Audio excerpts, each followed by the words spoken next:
Welcome to the sports show that's taking over the block during the quarantine. Y'all know what time it is. It's time for Gas Presents Sports for the Culture.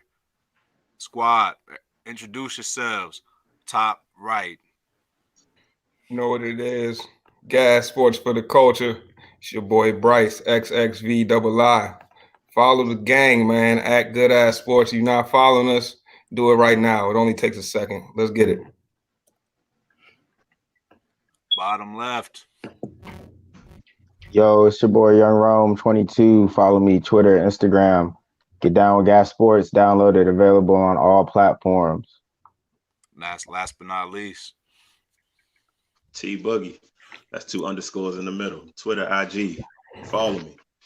Stay safe out there, folks. Yes, sir. Yes, sir. Staying safe. Y'all know what time it is. We're going to jump into some of the biggest news of the day. This week going on, y'all know what time it is. Jordan documentary it's been popping off for pretty much the last couple of weeks. Pretty much the only closest thing to sports entertainment that we have right now. So we taking it all in, taking it all in. Now MJ kind of getting into the dark side of MJ this week. You know what I'm saying? We're talking about some fights going on and then practice, some criticisms, some critiques of Michael Jordan. You know, he was kind of candid on how he felt. A lot of people respected, a lot of people didn't. But I want to hear what everybody's thoughts, biggest takeaways from the Jordan documentary this week. T, you always got something to say about MJ, so you might as well take it off and let us know how you feeling right now. Hey, he's the GOAT. He could do no wrong in my eyes. One quote Jordan said that stuck out with me was winning, there's a price to pay for winning, right? There's a price for winning, there's a price for leadership. And he showed that. And bad as it may seem, everybody said he helped elevate them. I think we talked about this before. That leadership style isn't going to work for everyone, but when you have a guy that's showing you the path and you can literally ride his coattails to the top, then you have no choice but to get in line or get lost. So I don't have any issues with it. Yeah, man. I don't see how anyone could have issues with Jordan's leadership style because he always backed it up. Like no matter what happened, Jordan, you knew what he was going to give you on the court. You knew he was going to take that last shot. He was going to hit it. Nobody could stop him. I mean, we posted him laughing at Gary Payton, man. The way that he dogged the whole league at any given moment, whenever he wanted, to me, that gives him the right to to lead however he sees fit. And yeah, like T said, man, you got to fall in line when you see greatness. Yeah, I mean, I think T brings up a good point. Like in some situations, you got to fall in line. But on the flip side, I also think that like while I believe that the results are the ultimate, deciding factor on somebody's greatness, so you really can't argue with MJ's results. I think sometimes the ends to those means, you know what I'm saying? The way you get there sometimes it can get overstated based off the greatness of the reward at the end. You know what I mean? I feel like MJ was great, but at the same time, we saw it. He abused his teammates. In many ways, he was a bully. He was definitely a bully. I think it's hard to argue. I mean, Come on, man. he called the man a hoe. He called the man a hoe for missing a mid-range missing a mid-range jumper. I mean, it's hilarious. And don't get me wrong, you got to push guys sometimes. You got to pull guys, but sometimes the difference between pushing somebody and trying to pull them up. If you feel me? And I think Jordan was a little more just pushing guys instead of really pulling them up. You know what I'm saying? With his play, he was pulling them up. At the same time, that leadership style can rub people the wrong way. And I don't know if those guys respected MJ the same way they revered him. You know what I mean? So Look. I mean, all that's fine and well, but we wouldn't even know those guys if it wasn't for MJ. We wouldn't be talking about Bill Cartwright and the BJ Armstrongs of the world if it wasn't for MJ. I'm pretty sure if you ask those guys if they had to do it again, would they do it differently? They'd tell you no. At the end of the day, Jordan was who he was because of how he was. So, no, that's a fact. That's a fact. I can't argue with that, man. You really can't argue with the results. Like in my opinion, MJ is the greatest, but I have to be honest and say his leadership style wasn't perfect. And honestly, I'll go a step further and say his leadership style wasn't ideal. I mean, I guess I understand that. It might have not been ideal, but in the day, sometimes you got to do things that aren't ideal to get the results that are not ideal. And not everybody is winning. Not everybody's winning championships. You got to go above and beyond Sometimes that's what it takes. You couldn't argue with MJ's results.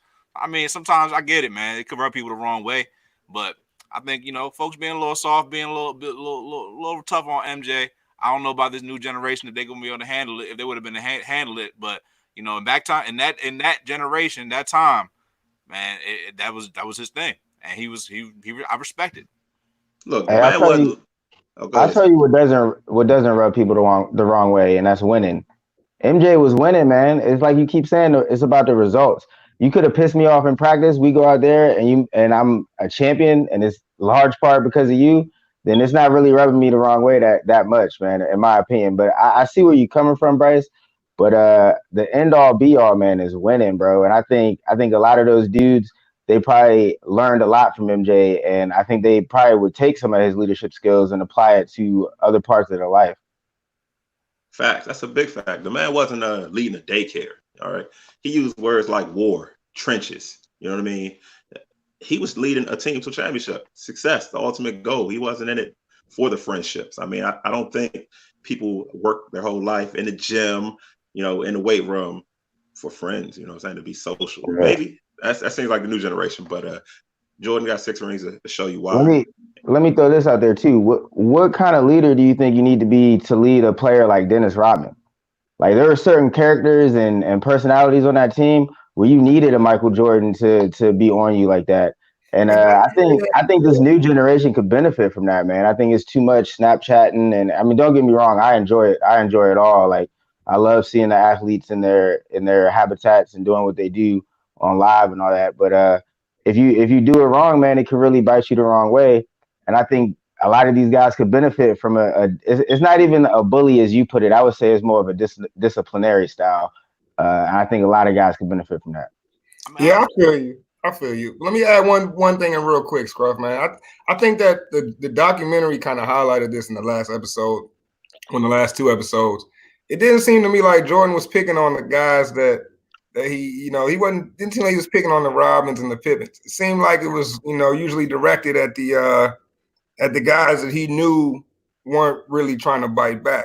And that's why I say it might have edged more on the bully side. But I think it was interesting to see the moment where Steve Kerr stood up to him, and how Mike said that after that moment, Steve Kerr, essentially gained his ultimate respect. And I think sometimes that's all it takes with somebody that is exerting that style. They just want to see who's going to bite back. I mean, I don't think I don't think certain aspects of Mike's leadership, especially when it came to the bullying aspect, had anything to do with him winning or losing. I think some of the things were just stuff he knew he could get away with. Yeah, I think he got the best out of those guys in those moments, and he pushed those guys. And I'm sure they may not liked it in the moments, but I'm sure they liked it when they were popping champagne bottles. And I'm sure B.J. Armstrong liked it when he hit that big shot. He hit that big shot on Mike. Where you think he got that juice from? He had that anguish in him. Like, okay, I remember that in practice, Mike, when you was coming at me. I'm about to come and give it right back to you. And that's exactly what he did. So I like that. I think he got a rise out of the people. They may not liked it, but hey, it's effective. You can't argue with the results. Exactly. And we talking about leadership. I think that's a perfect transition. One of the biggest takeaways that I had from the last episode was the whole Scottie Pippen thing. Scottie, the year without MJ, deciding to sit out the last play because he didn't get the last shot. So, I mean, that's a big stain on Scottie Pippen's resume. I just want to know how people feeling about Scottie in that moment, because I don't know. Don't look good. Bryce, how you feel? What you think about Scottie? You think that's tarnishes his legacy? Yeah, man. I think it does a little bit. And I think it's unfortunate that it had to be a moment like that, because in my opinion, Scottie deserved that shot. In my honest opinion, that was Scottie's team in that moment. And everybody knows how it goes in basketball. If it's your team, it's your shot. That's almost the unspoken law, unwritten law. And for Scottie not to get that shot, man, I think it was a slight disrespect. Maybe not intended personally on behalf of Phil. Phil might have thought he was doing the right thing, but in retrospect, that should have been Scottie's shot. And I think Phil wronged him. But I think Scottie handled it totally wrong way. Quit on the team, and that's never how you go about it. Yeah, man. I think it complete. Oh, go ahead, T. Go ahead. No, go ahead, Ron. Go ahead, Ron. Well, I'm just piggybacking, man, because I think it tarnishes his legacy completely too. It's actually one of the reasons I'm not that big of a Scottie Pippen fan, man. Like I understand the situation and all that, but you can never quit on your team like that, man. Like that's disrespectful. Like we're a team right now, you know, we all kind of counted on each other. Like if I just didn't show up, if I just decided to sit this one out, you know what I'm saying? I'm sure y'all would feel slighted like in some type of way. So the way that I see it, man, he handled it wrong. You can't go about it that way. I mean, I would have been pissed. I might have tore up some shit in the locker room, but I definitely wouldn't have set out. That's ultimate disrespect to your brothers. Yeah, you can't do that as a leader. I think it's the ultimate disrespect for the team. I think that's why they called him out on the spot, and I think it's validation. Phil knew what he was doing. You got to trust the coach, man. The shot went in, so ultimately that's a certain amount of validation. The play was right. It was the right thing to do. Scotty, man, it's unfortunate, man. It's really unfortunate. It was not the right thing to do. I haven't seen anybody with a Tony Kukoc jersey or a pair of Tony Kukoc shoes. It was a terrible decision by Phil. I mean, if first of all, Scotty wasn't getting paid. He was already upset, right? So you're not getting paid. Jordan's finally out of the way. You're the guy, and the last play in a playoff game, you defer to Kukoc? Come on now, Phil. Like, I get it, right? He made the shot, so it was a good call. But at the end of the day, he has Scotty as an inbound man. Bruh.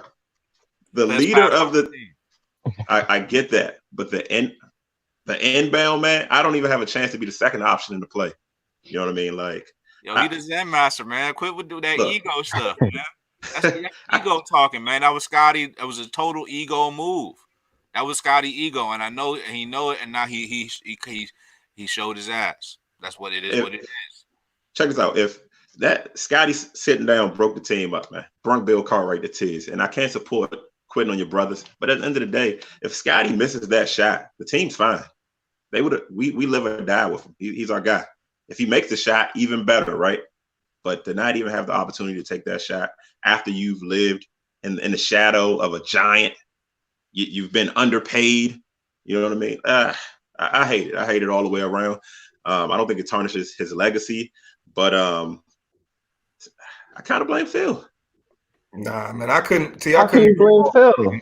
I blame Phil because it's a situation of you won the battle but lost the war. You know what I mean? Like that broke the team up a little bit. They had to try to regather and regroup. Where win or lose with Scotty. You don't know how that's going to go though. When you make a call like that, you don't know. They won and the team still wasn't happy. So, I mean, I don't know. I think it was a mistake on Phil's end. And well, as a coach, are you supposed to make the team happy? Or are you supposed to win? I agree with Scuff, man. You can't argue with the coach if the shot goes in, man. It was definitely the right call. Everybody was thinking Pippen's going to take the last shot, man. It was expected. You gotta switch it up, and that was the right thing to do at the right time. Wrong. Would he have done that to Jordan? That works if Pippen's on the floor, but Pippen was inbounding the ball. So it's not like he was a decoy at all. My man's inbounding the ball, he took him out to play. It was definitely a mistake on Phil's part, man. Come on, like that should have been Scotty's shot. If it ruined anybody's legacy, it's Phil who ruined Scotty's legacy. Scotty had a part in ruining his own legacy by not going in the game. But Phil, to me, that's kind of, I don't want to say it was personal, but it's kind of like, almost like Phil wanted to prove he could do this despite MJ and despite Scotty. Like, oh, I'll throw a Kukoc at you. And to me, it might have been more of an ego move on Phil's behalf than it was on Scotty's, man. Like, hey, that's a fair point. All around is weak because, like, I mean, I don't know, man. I get it. You know, Tony Kukoc hits a shot. Who's to say Scotty would have hit that same shot? Scotty had the best season of his career. Why doesn't Scotty hit that shot? One of the top 5 players in the NBA at that time. You don't think he hits it? Would you take the ball out of Jordan's hand? Never, but he probably does hit it, and we'll never know because he decided to sit on the bench. He could have just inbounded it. I mean, some things could have happened. He probably wouldn't have got a chance to, but the point is, as a professional athlete, man, you gotta go out there and do what you gotta do. If you're upset about it, have words with Phil. toss some chairs around, you know what I'm saying? Get security called on you back in the locker room or whatever you gotta do. But you gotta finish, man. That's part of making it to the pros and having that professional tag on you. So I mean that for me that tarnishes his career. I understand what y'all are saying, and I do think it was a little bit ego driven by Phil, but I can't knock Phil because it worked. And if you're a coach, that's what you got to do. I think it was a bad spot for Scotty. Would Phil have Kobe inbounding? When have you seen the star player inbound the ball? This is not high school, college. Would he have Bron inbound? The inbounder Hey, sometimes. David Black tried. Brown would be happy. LeBron switched the play on him. Like, nah, this is my ball, bro. All right, Kyrie. It's my moment, bro. Sit down. And that's what I mean. Like, it's a bad spot to be in as the guy of a team to be asked to inbound. I mean, that's crazy. Now, if Scotty inbounds and Kukoc misses it or turns it over, then what? Now you got to fight the coach. Now you got to swing on Phil. Hey, like I said, you might have to do what you have to do when you get back there, man. But you just got to finish. You got to be out there on and be like, look, coach, I did what you said. You stupid as shit. We squaring up now. I'm tripping, man. Jordan hit plenty of big shots. Yes. Scotty come out here trying to be like Jordan, trying to hit big shots, but there was plenty of times that there was big shots hit and it wasn't Jordan. You know what I'm saying? Big shot. He wasn't inbounding. The inbounding was disrespect. That was the worst part about it, man. You gonna have my man inbound the basketball, bro? Take me out to play, coach? Nah, I ain't going there. Nah, I ain't going there. I ain't going there. Nah, I ain't going there.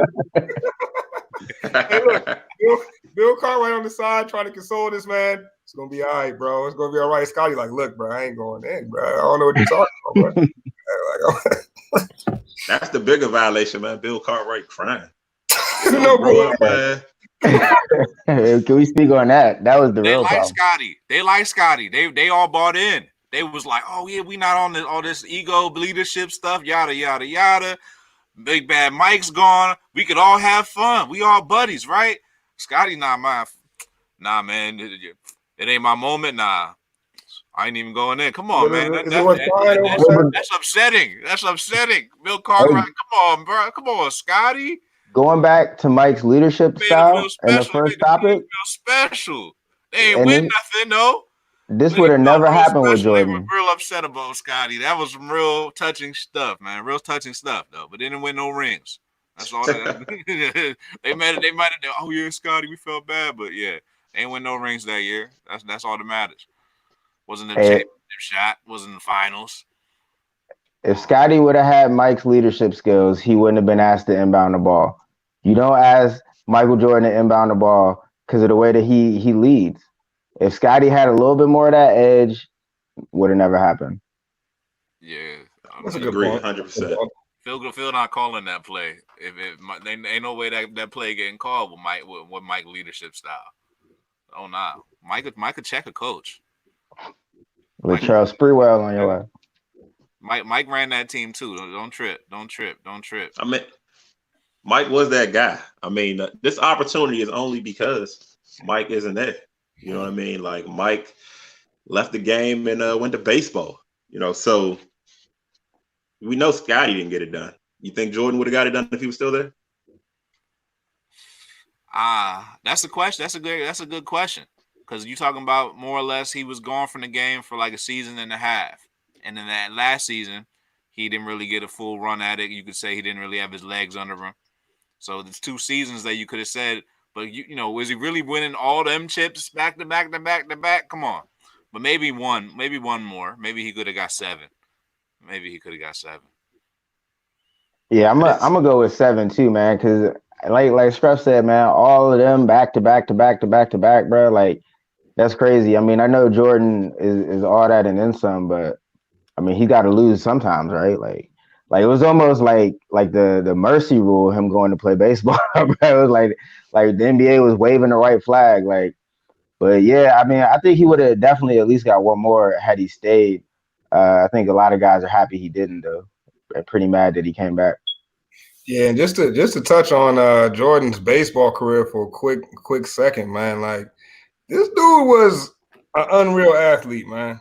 Like a great greatest basketball player of all time, but athletically, possibly one of just athletically the greatest specimens of all time as well. I mean, this dude went to Triple A baseball, Double A baseball started at, and hit 200, man. Like, there's guys that go to baseball, play their whole life, get to the league, get to the minors, and can't hit 200. You know what I mean? He hadn't played baseball in 15 years and stepped in hitting 200, man. I mean, it's impressive. It's impressive. So shout out to Jordan's athletic ability, man. Let's not let that go understated because although he didn't have the most successful career in baseball, sometimes people like to make jokes about it. I mean, it's still impressive if you ask me.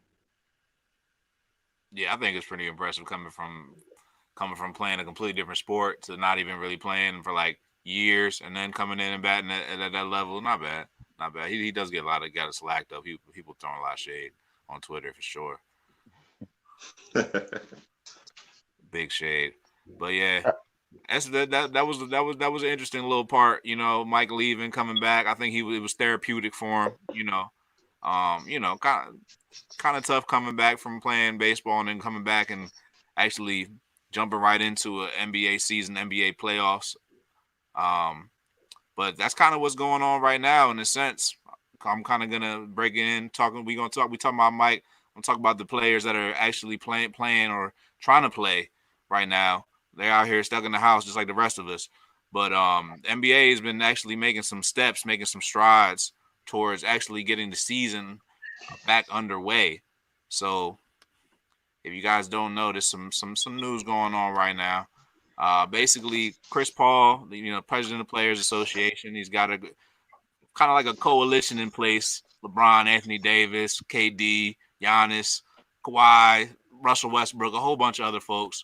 But basically, the discussions and the decisions have been made towards bringing the season back. All parties are in agreement to take the court when proper safety measures can be, you know, put in place, obviously, and the league is given the green light to commence.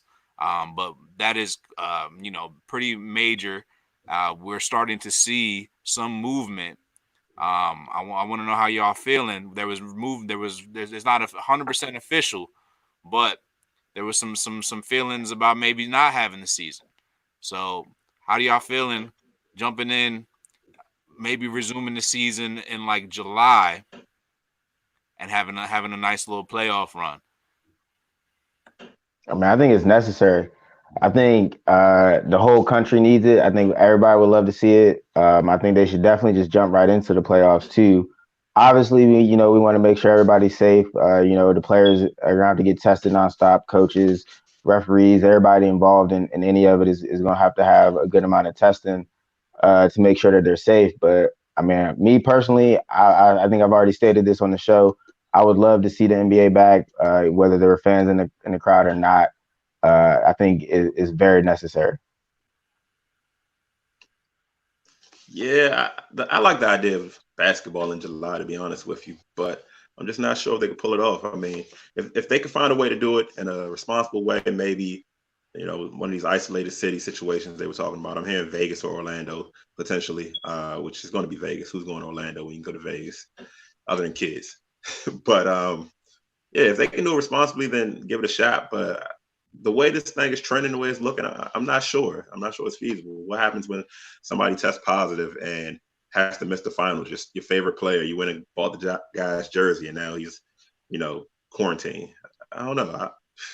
In my opinion, if you can't do it right, scrap the season, man. I'd rather see no product than a bad product. Yeah, see, I'm starting to lean towards that, and this is my reasoning, man. I feel like if we go ahead and have the season right, and we get a champion, a lot of people, I won't include myself in this bunch, but a lot of people will look at that champion as having an asterisk on it. They won't consider them a real champion. And because of that, I don't really see the point of trying to crown a champion to end this season, only for it to be looked at as unofficial, And because of that reason, man, I feel like it's best served to scrap it, or unless they can mimic what the what a playoff series would look like. So that we had to be 7 games throughout the whole way. I think you got to scrap it. Hey, fellas, let me toss this to you real quick. I see a bit of news that just came up about an hour ago. Says the governor of Arizona says professional sports, including MLB, NBA, NHL, and NFL, can resume in Arizona without fans. So, what do y'all think about the idea of the NBA possibly doing a full playoff tournament without fans in the state of Arizona? I think that would be great. I think it would be great. I mean, the thing is, man, with this whole situation, it's people out here still having sporting events. So if it's possible, it can be done. And right now, I think we would all appreciate some sports. Right now, I think a lot of dudes is itching to try to get on the court, and it's up to them. They came to the decision. A bunch of dudes, obviously, these guys I named are all teams. They're all in playoff. They're all on playoff teams. You know what I'm saying? But even Kevin Durant was amongst that group, and he's not even going to be playing in the playoffs. So the players want to play, and I'm saying if they could do it safely, I'm all for it.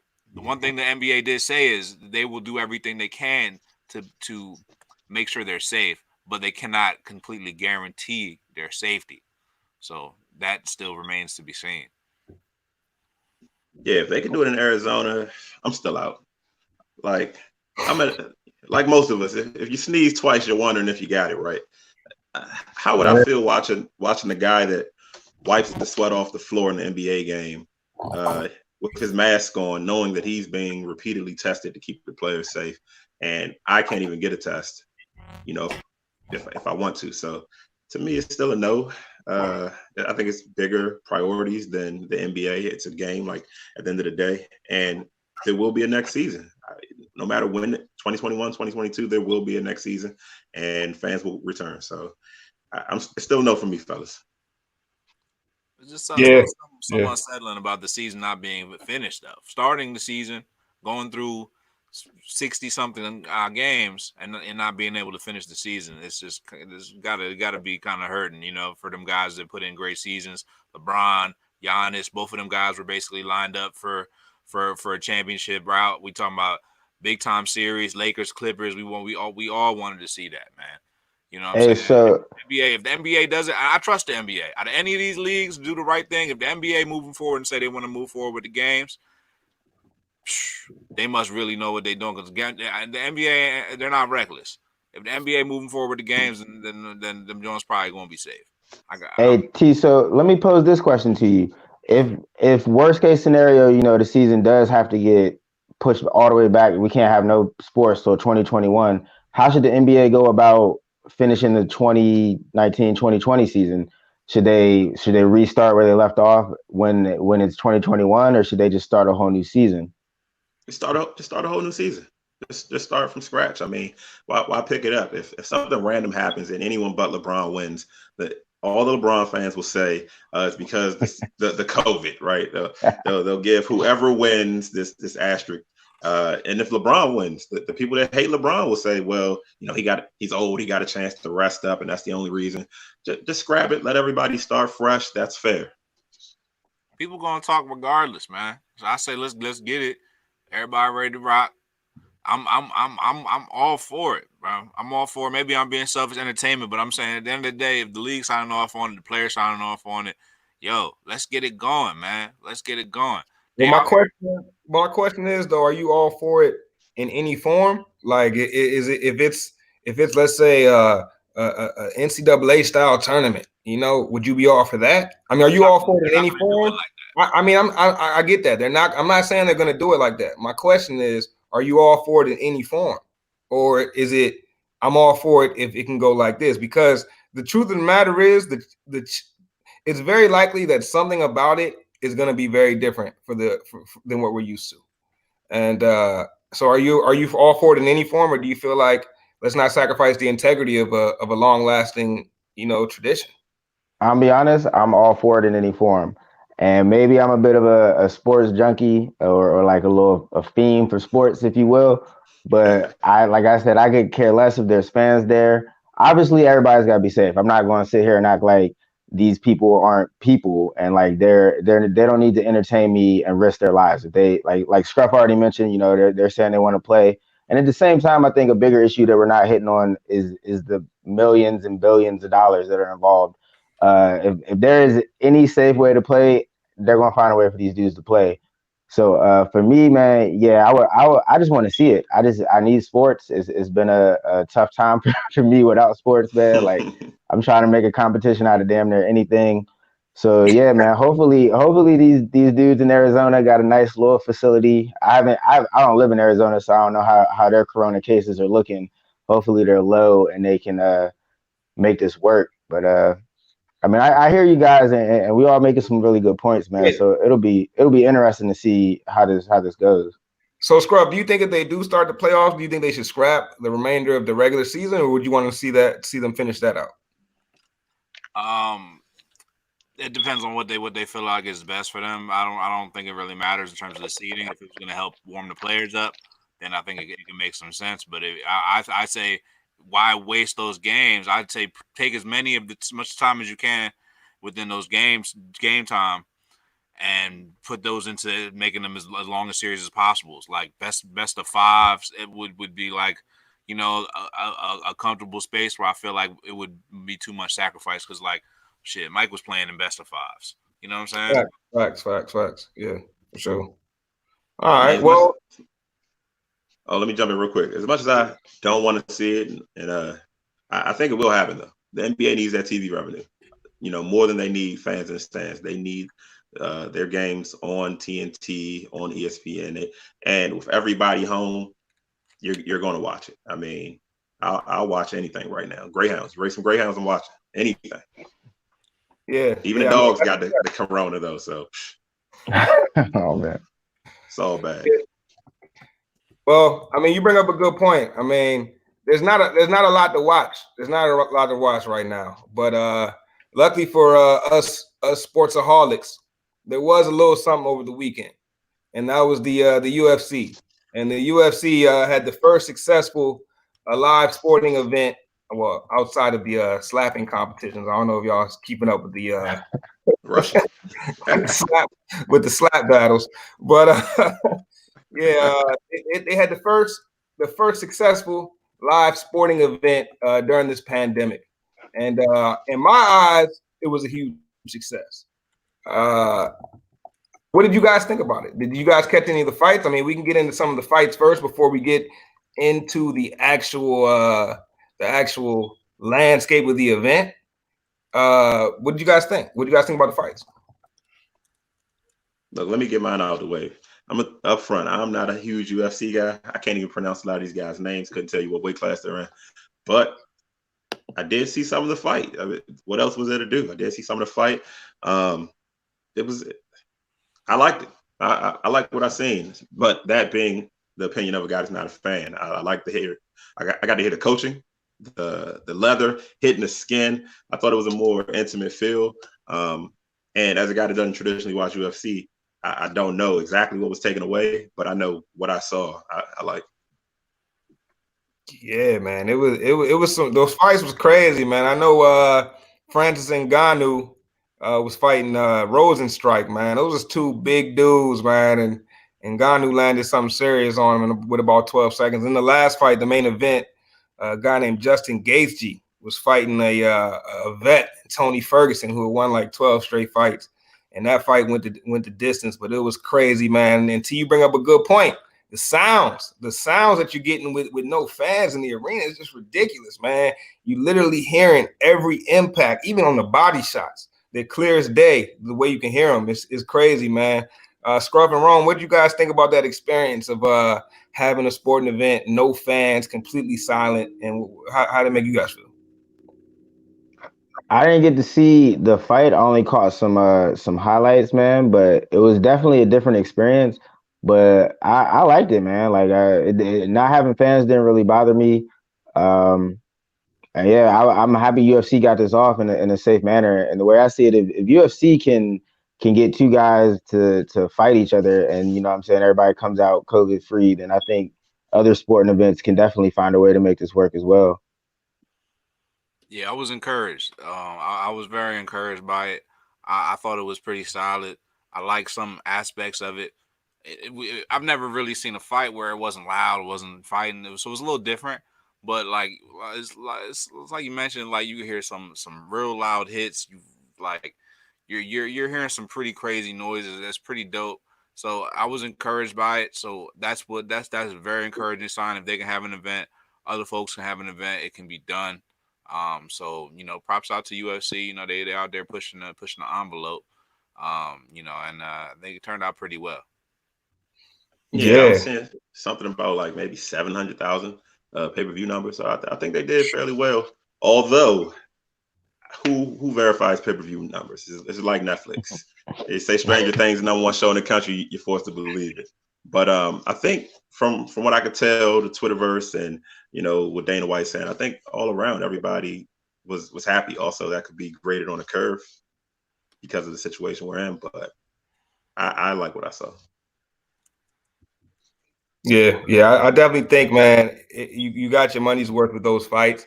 And I think diving into it a little further with the implications it has for the rest of this time we're going through, I think it gave us our first look into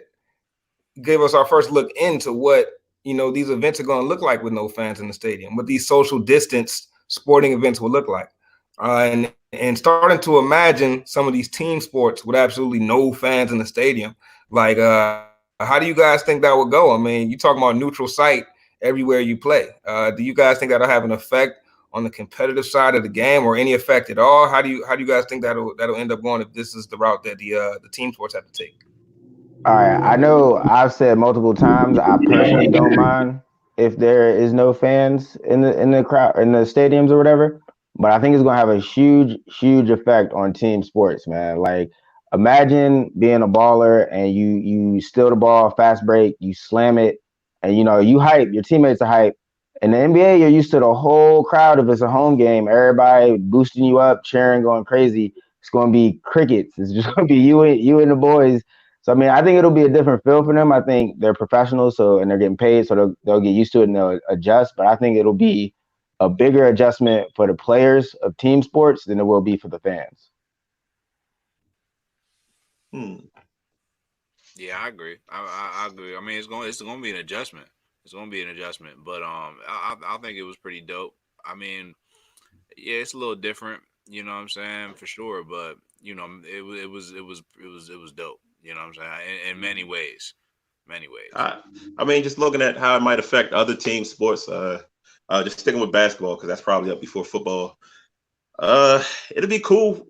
And again, I'm not supporting this at all, but I think it'd be cool to hear the coaches, right? The trash talk, those intimate conversations that you don't typically get to hear between the players. You might look at some of your favorite players a little differently once you see how some of these other players treat them, talk to them. After he makes a bucket, things like that. So I think it'd be something new. I feel like again we're grading on the curve. So even if you don't like it, right? What else you got? Hulu, Netflix, I think with the Prime. NBA would be like a perfect forum. Like UFC, it worked. But I think the NBA, honestly, if there was doubts about the NBA, I think UFC could, if that could work, I think the NBA could definitely work because the trash talk element in basketball is just classic. You know what I'm saying? Like, I'd love to some of them. Imagine listening to Gary Payton during playing during this time, man, and being able to hear him on the court. You know what I'm saying? Him and Mike going at it. You know what I'm saying? Like, and I'm saying there's players like that, and there's a lot of trash talk that goes on, and we don't really get much of it. It's like NFL when they mic up the players, like that stuff is dope. So we're gonna be able to hear that. If we could hear that organically during the games, I think it might add another element the fans don't. The home court advantage is definitely gone, but it's gonna be pretty cool to hear them going back and forth with each other. We can hear that. It's another level to the game. Look, I'm gonna add an element that I think we might see, but nobody's talking about it. It's not on the social medias or anything. I feel like if the NBA does what they're planning and have all the teams in one centralized location, you're going to see fans. Those fans are going to be other NBA players. How do you not go watch LeBron? How do you not go watch Harden? What do you mean? You mean to tell me I'm locked in a city without my family and there's a game on and I'm just watching it from the couch every day, all day, or just multiple playoff series? You might be on to something, bro. Like, all right, let's be honest. How lit would that be if we're watching a Lakers game and they're playing the Clippers and you got Kevin Durant and Chris Paul or whoever in the stands and Bron Pipe, and then you got your favorite ballers like that's bringing like a street ball element to it almost. I would love to see that, man. I would love to see that. I mean, I'm from the run and shoot era. It might look like run and shoot. You got the guys that's bumping right now, and then you got another mob of just monsters waiting to get that next. So, I mean, Yeah. I'm curious to how it would look, but I don't know how, if they should do it, but I'm curious about it. But let me shift away from the NBA real quick on a lighter take. It might be heavier depending on your lifestyle, but my boy E.T. baby, Earl Thomas out here, man. Earl Thomas with he not playing for Philly, but he definitely with the brotherly love. So I mean, you haven't heard the story. Your guy got caught up, man, in a way that's not too unfamiliar to a lot of guys, man. Wifey caught him on the Snapchat through the location and all that sort of thing. Ran up on him, and him and his brother were, having a good time, and with two young ladies, and she pulled out his strap. Didn't have the clip in it, but it was one in the chamber. She didn't know. She just wanted to scare him, but I don't know. I'm gonna let y'all lead with this because it's a crazy story. So I'm curious to see what you guys got to say. I think the fact that he apparently got caught up with because of the Snapchat location. It's like, wow, man. Censorship at its all-time high, man. And I mean, one reason I do feel bad for Earl. Earl, my brother. I hate it had to be him. But I feel like he was in a situation, man, that is not supposed to be worldwide news. And sometimes I feel a lot bad for a lot of these high-profile dudes. My man Earl just a football player, man. He's just a guy that loves football. He doesn't want to be in the news. He doesn't want to be on TMZ. My man doesn't want to be on your Twitter feed. He doesn't want to be an Instagram celebrity for a day. He's a football player, man. And he messed up. He made a mistake. And like my man Earl said, stuff like this happens, guys. Definitely. Yeah. My take on this. Oh, go ahead, Scruff. Go ahead. Nah, go ahead. Jump in, bro. Hey, my take is simple, bro. I'm gonna be quick. I'm a married man. The wife is probably gonna watch this episode, so I'm gonna keep it real simple. Earl Thomas did a horrible thing. I do not co-sign. Give us the real, boy. Give us the real. I do not co-sign any of that foolishness. So, I mean, yeah, man, it's just the world we live in, man. These athletes, you get everything exposed, man. I bet he wish he took that Snapchat location off. But yeah, man, you gotta they're getting divorced or they're having their issues from what he said or whatever. But he also said it's nobody's business. So at the end of the day, best wishes to him and his family. I mean, I hope they work that out. I heard she still got him a birthday present, so obviously he doing something right. Gun to your head one day, birthday gift the next day. I don't got it like that. So shout out to Earl Thomas. But yeah, man, like don't cheat on your wife. Yeah, look, man. I know you share. I know brothers share everything. I'm not trying to kink shame, but come on, Earl, you gotta do a little better than that, baby. Like you got enough money. It could have been 2 Airbnbs. Man. He could have bought him his own Airbnb. But look, I'm gonna give you another angle to this, right? I've been thinking about this, and this is true not just for the athletes. They got it the worst because of their lifestyle, but everybody's at home with their wife and kids way more than they would have been.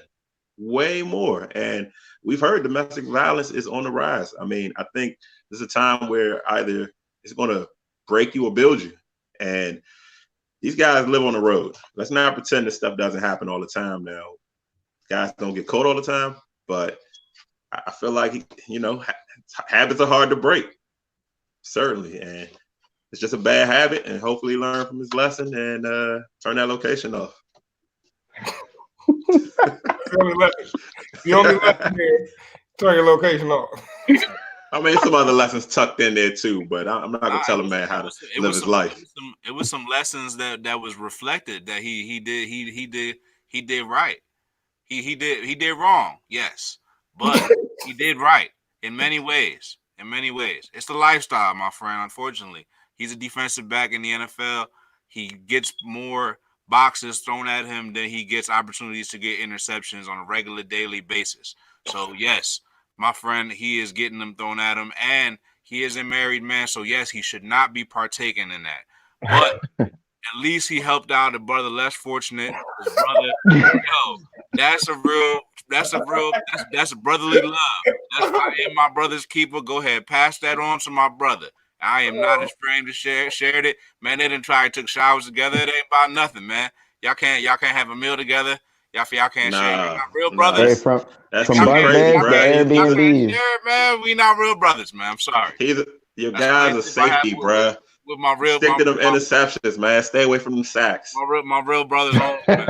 I'm saying, bro, like that's a real brother right there. Pass it on to him, because hey, bro, come on, bro. You ain't even supposed to be hitting it. Like, you gotta let me hit it.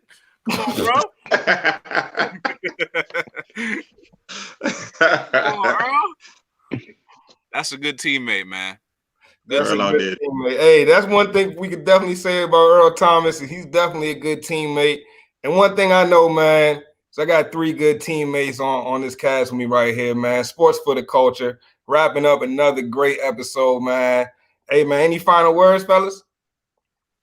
Hey, man, make sure you guys follow us, man. Good Ass Sports, Twitter, Instagram, all of it, man. You can download this on all platforms as well. No doubt, man. If you don't have the app, go to your app store. Gas Space Network. It's very simple. It's 2 words. Let's get it. Any other words, guys? Share it with your brother. Yeah, I just want to give a shout out to my brother. You know what I'm saying? Maybe went to the league, things have been different, but it's my guy. No doubt, man. So appreciate everybody for watching today. And as always, it's sports for the culture. Sports for the culture. Culture. Yes, sir.